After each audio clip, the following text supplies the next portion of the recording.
बिस्मिल्लाहिर्रहमानिर्रहीम। अस्सलाम वालेकुम व्यूअर्स, मैं हूं मोहम्मद हादिस ख़ान और ये वीडियो सीरीज़ हम जो बनाने स्टार्ट करने जा रहे हैं इसमें हम डिस्कस करेंगे कि सर्वर साइट्स क्या हैं, सर्वर साइट्स की सर्टिफिकेशंस क्या हैं, सर्वर्स के एडवांटेजेस क्या हैं और वो स्टूडेंट्स जो हमारे कंप्यूटर बेसिक्स और कंप्यूटर्स को अच्छा खासा जान चुके हैं और सर्टिफिकेशन यानी आईटी इंडस्ट्री में कदम रखना चाहते हैं तो उनके लिए सर्वर जो प्लेटफॉर्म है या जो नेटवर्क प्लेटफॉर्म्स हैं वो क्या हैं, इन पे हम बात करते हैं। तो इस वीडियो में हम टोटली डिस्कस करने जा रहे हैं सर्वर कंप्यूटर्स क्या होते हैं और उनके क्या क्या काम हैं। तो गाइज़ इसकी एग्जांपल हम ऐसे लेते हैं कि फ़र्ज़ करें कोई अस्पताल है, कोई ऑर्गेनाइजेशन है या कोई कंपनी है, उसमें अलग अलग डिपार्टमेंट्स होते हैं और अलग अलग डिपार्टमेंट्स में अलग अलग काम किया जा रहा होता है, जिसमें आईटी डिपार्ट अलग हैं, हमारे सेल्स के डिपार्ट अलग हैं, अकाउंट्स के डिपार्टमेंट्स अलग हैं। लेकिन जैसे जैसे हमारा वक्त जो टेक्नोलॉजी की तरफ राग़िब हो रहा है, बढ़ता जा रहा है, इसमें क्या होता है कि हमारे पास ज़्यादातर हर डिपार्ट में कंप्यूटर्स अवेलेबल हैं, मौजूद होते हैं। कंप्यूटराइज दौर है, यानी हर काम हम कंप्यूटर पे अंजाम दे रहे होते हैं।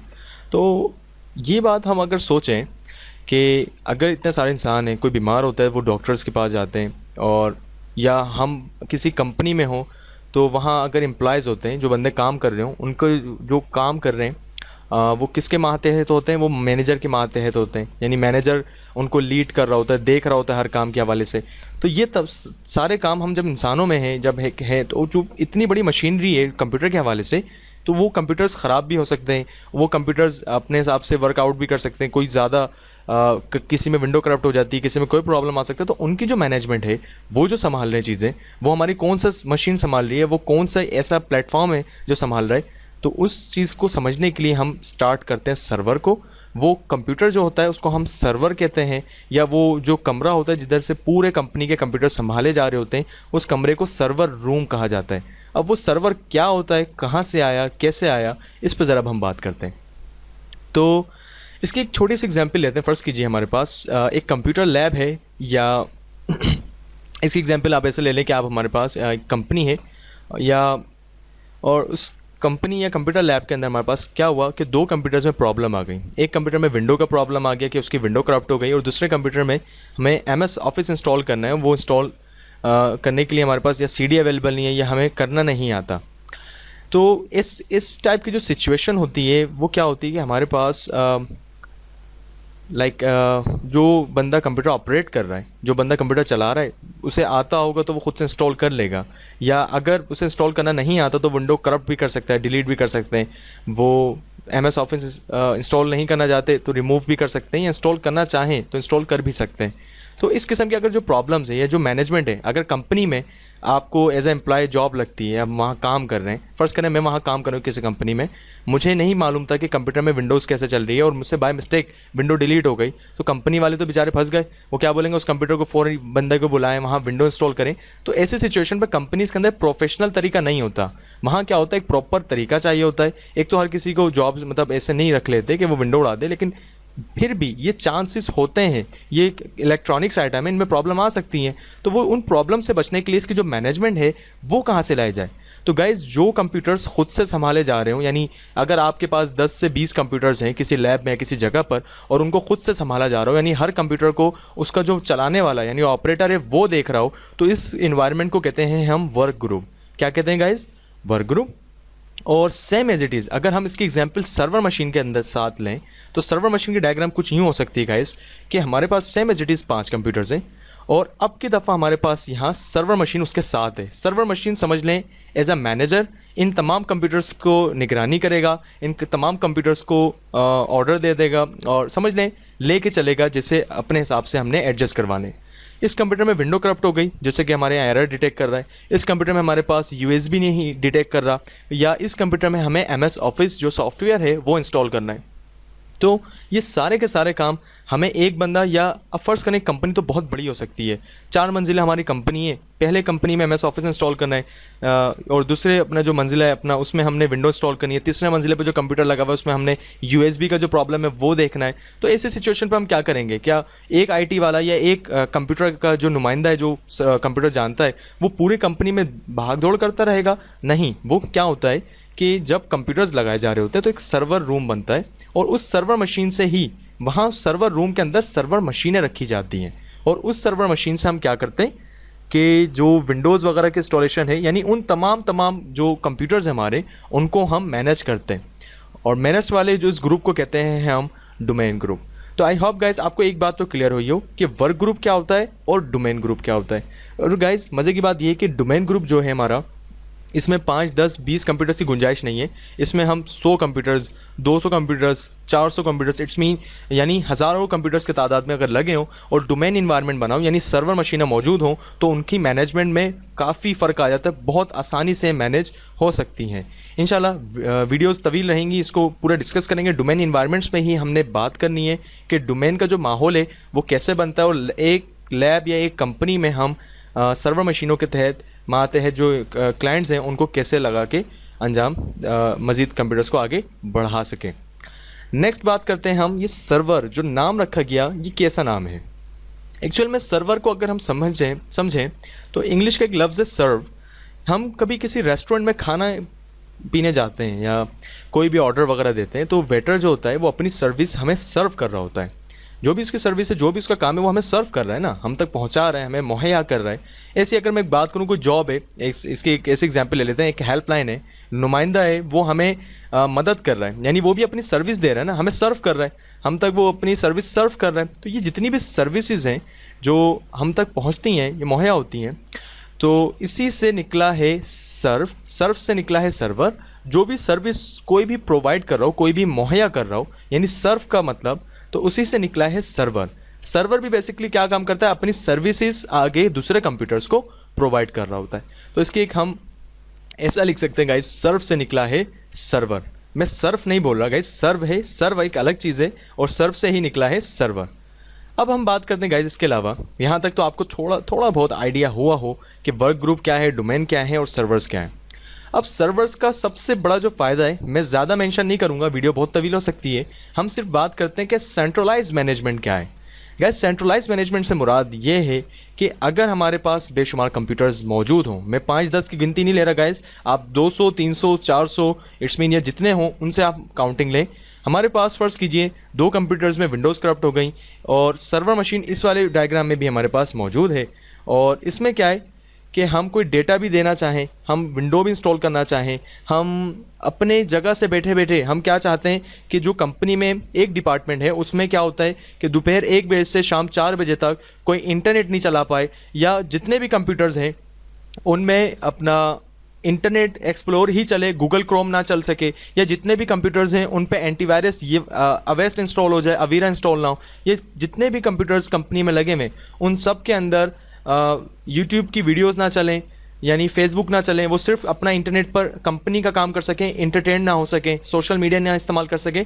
तो जितनी भी पाबंदियाँ, जितनी भी सिक्योरिटीज़, जितनी भी पॉलिसीज़ हम लागू कर सकते हैं, अप्लाई कर सकते हैं पूरी कंपनी में, इवन कंपनी में 5 कंप्यूटर्स हों या लाखों की तादाद में कंप्यूटर्स हों, वो सारे के सारे मुमकिन हैं इन सर्वर मशीन्स की मदद से।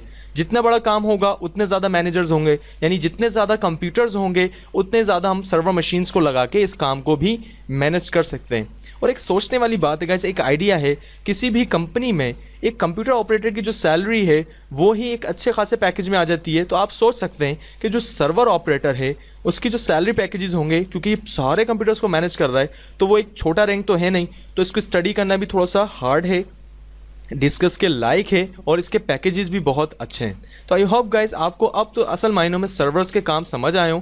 अब हम बात करते हैं कि सर्वर मशीनें क्या होती हैं और इस सर्वर को स्टडी करने के लिए हमें कौन से काम अंजाम देने पड़ेंगे। तो अगर जो अब की दफ़ा जो हेडिंग है हमारी वो ये है कि सर्टिफिकेशन आइडिया। सर्वर साइड को स्टडी करने के लिए जो सर्टिफिकेशन का आइडिया है वो कहाँ से आया, यानी हमने ग्रेजुएशन कर लिया, हमने मास्टर्स कर लिया, अभी भी हम इस बात के लिए मतलब बेचैन है कि सर्वर आते कहाँ से, या सर्वर के लिए हम कौन सी तालीम की तरफ जाएं, यानी तालीम बेसिकली एजुकेशन है ये भी। अब इसके लिए हम क्या करते हैं, सबसे इंपॉर्टेंट चीज़ तो हमें प्रैक्टिकल की ज़रूरत है। यानी अगर मैं आपको बोलूँ मोबाइल फ़ोन अच्छा इस्तेमाल करने के लिए या कंप्यूटर अच्छा इस्तेमाल करने के लिए आपको किताबों की नहीं, ज़्यादा ज़रूरत उसको इस्तेमाल करने की है। जितना ज़्यादा आप इन्हें इस्तेमाल करेंगे उतना ज़्यादा सीखेंगे। और इसके लिए सच्ची बताऊँ तो ये आप एक हुनर की तरह है, इसके लिए हमें कोई किताबी तालीम की इतनी ज़्यादा ज़रूरत नहीं पड़ती, लेकिन किताबी तालीम हमेशा काम आती है गाइस। और इसी वजह से माइक्रोसॉफ्ट जो वेंडर, जो माइक्रोसॉफ्ट एक दुनिया में नाम है आईटी इंडस्ट्री में, जो कि जिसके जितने प्रोडक्ट्स हैं जैसे विंडोज़ जो कि बड़े प्रोडक्ट्स हैं और दुनिया में एक नाम है और सबसे ज़्यादा सॉफ्टवेयर्स माइक्रोसॉफ्ट के फ़रोख्त किए जा रहे हैं, वो सर्टिफिकेशन प्रोवाइड कर रहा है। यानी वो ये कहता है कि हमने जो मशीनें या विंडोज़ बनाई हैं उन्हें आप स्टडी करें और अपनी अपनी कंपनीज़ में डिप्लॉय करके अर्न करना सीखें। यानी कंप्लीट आप जब सर्टिफाइड हो जाएंगे तो आप एज अ प्रोफेशनल हो जाएंगे कि काम कैसे होते हैं।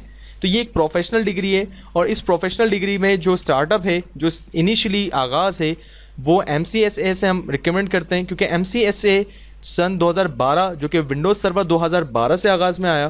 तो इसकी फुल फॉर्म जैसे MCSA है लिखी हुई है यहाँ, Microsoft certified solution associate, Microsoft solution associate का आ रहा है और हम उसके क्या हो जाएंगे, सर्टिफाइड हो जाएंगे।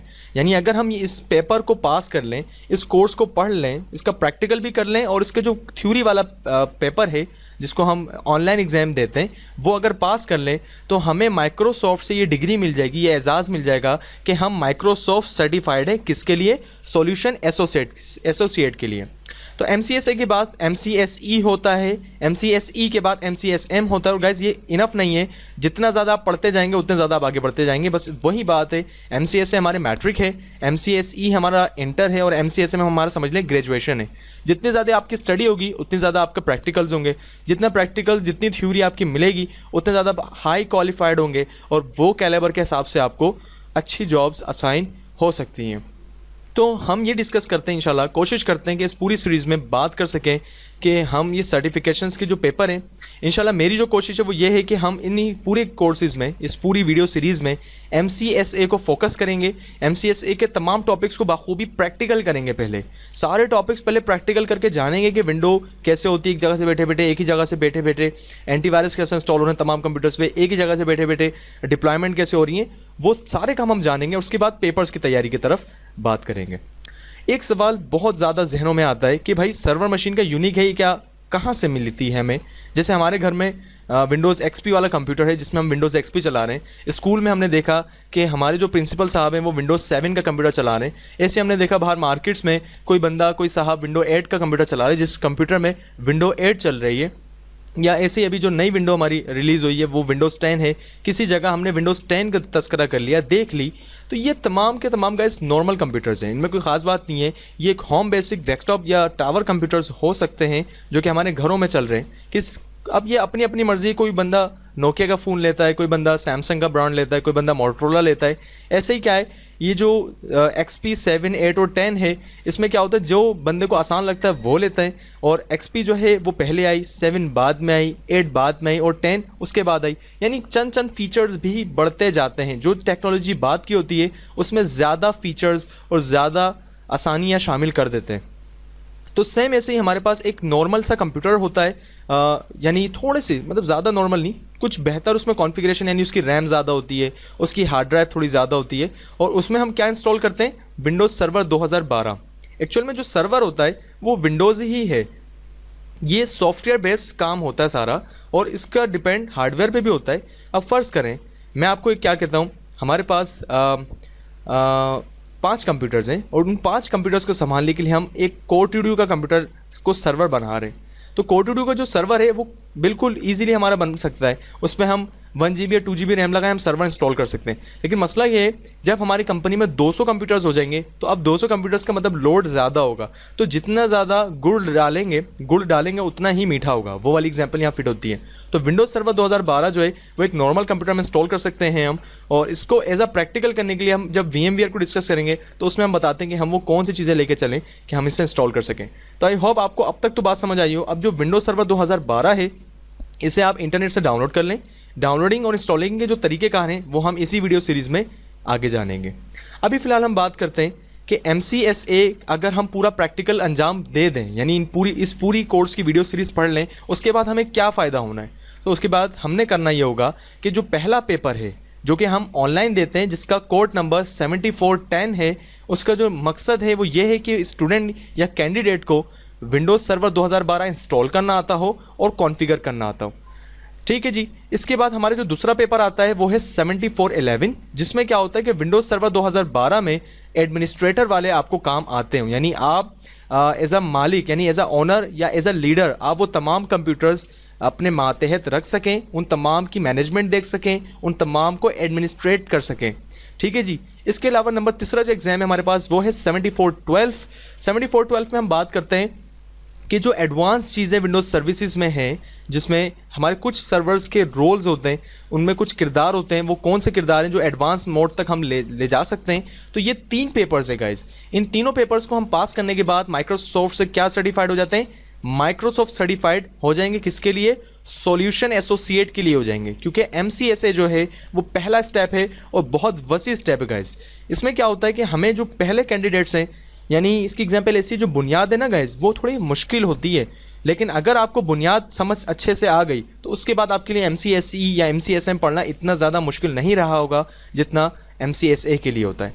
तो गाइस आई होप आपको सर्वर साइड क्लियर हुआ हो, माइक्रोसॉफ्ट के सर्टिफिकेशन साइड क्लियर हुआ हो, और अब हम इंशाल्लाह नेक्स्ट वीडियो से आगाज़ करेंगे मज़ीद कि हम एक अपनी घर में एक होम लैब कैसे डिज़ाइन कर सकते हैं और उस पर MCSA के जो प्रैक्टिकल्स हैं हम उसे कैसे अंजाम दें। तो गाइस फिर मिलते हैं नेक्स्ट वीडियो में। जब तक इस वीडियो को सही से अंडरस्टैंड कीजिए, ख्याल रखिए, फ़ी अमान अल्लाह।